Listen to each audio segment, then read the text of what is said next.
if you're a country that's only got TIV, QIV, please use it. Please don't have a 5% background rate.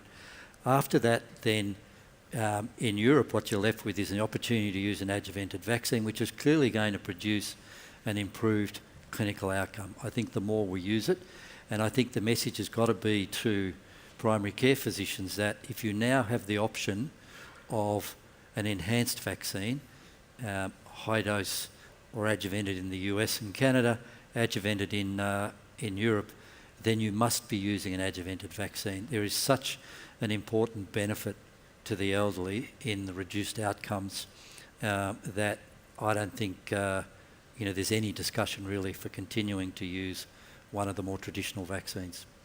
Thank you. And you touched on one of your slides there about cost effectiveness, which brings us to Marco Barbieri. Okay. Marco, are these vaccines, the immunisation programme, is it cost effective? What factors come into play when you're assessing the cost effectiveness of these vaccines? All right, thank you. Thank you for the question. Well, just linking to what Paul had just said, the impact of vaccination in Europe is very, very strong. And I would like to show you results from a recent study that tried to make a rough estimate of what is the impact of vaccination in terms of cases of influenza avoided, hospitalization avoided, and death avoided.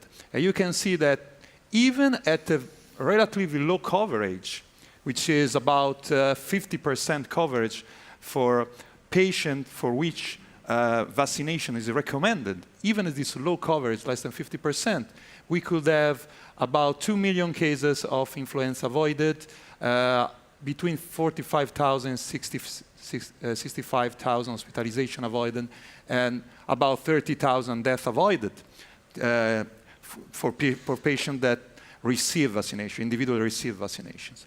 And this is particularly strong in the elderly, because 17% of cases avoided were in the elderly, 92% hospitalization, and 97% of death avoided are in the elderly. So next question is, we can see here there are a lot of benefits of vaccinating these people. This is a serious condition, but which vaccine is the most cost effective? We have different possibilities with different vaccines, and we need to compare these strategies. And this is something we try to do as part of an Italian health technology assessment. I was involved in the economic analysis. So I will show you briefly some of the results just to see which is the comparison between these vaccinations. So population considered was that more the elderly, so more than 65 years. And these were divided between low risk and high risk. Low risk and high risk for complications. So those with underlying chronic conditions had a higher risk of complications. And we compared the strategies available in Italy, in the Italian system. So the adjuvanted vaccine, the TIV, intradermal TIV, and quadrivalent vaccine. And we also use no vaccination as a reference case, because you also have always to compare it with the possibility of no vaccinating anybody, which is not realistic, but is our reference case. Just to tell you, well, that yes, vaccine is in general cost effective. Which was the perspective of the analysis? We used that of the Italian NHS. Though we didn't consider indirect cost, we just focus on direct medical cost. And of course, this is a conservative estimation of the real benefits in terms of savings of vaccines. The time horizon was 1 year, so we consider just one season of influenza. And in terms of benefit, we use the quality of adjusted life years. This is a measure, the measure that we use in economics to consider both survival and quality of life. It's just a mathematical approach to that. And in terms of, we also consider the uncertainty around the model parameters.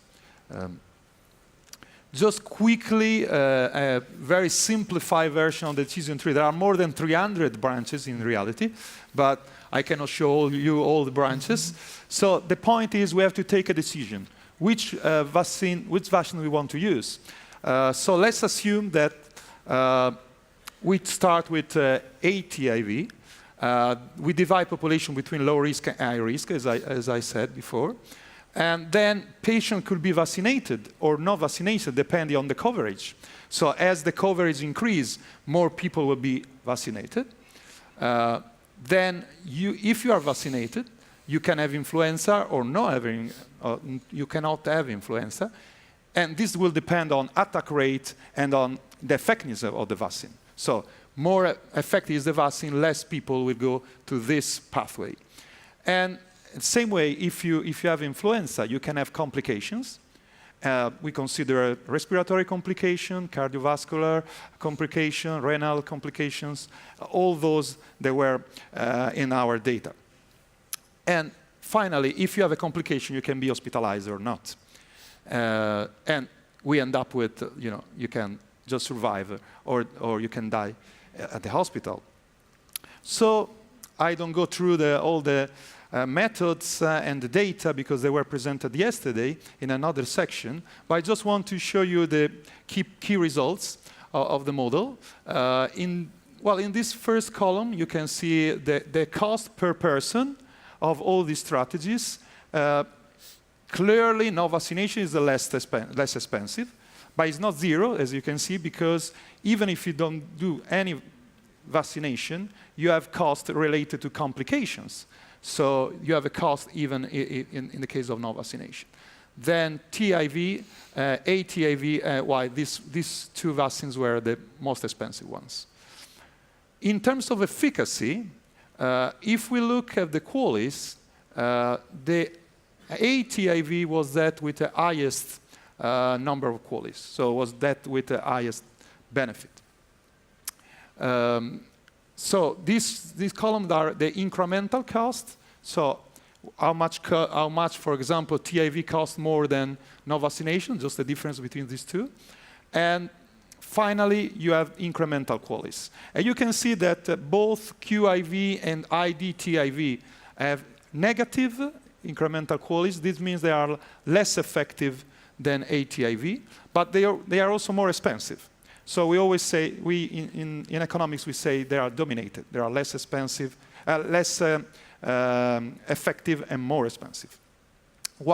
So the comparison is just between ATIV and TIV, and this ratio means try to tell you which is the extra cost you have to pay for an extra benefit. So if it is worthwhile to pay this extra 0.33 euros per patient in order to have these benefits. And we end up with 3,335 euros per QALY, which is a relative good result because the usual threshold for willingness to pay in our country, in Italy, is about 30,000 euros per QALY. So this is much lower than that values. But this is quite common also in other countries where this is explicit. Like for the UK, we have a threshold which is £20,000 per QALY. So our conclusions are that for this vaccination, for this comparison, the ATIV was the most cost effective and the one that we should choose for the elderly.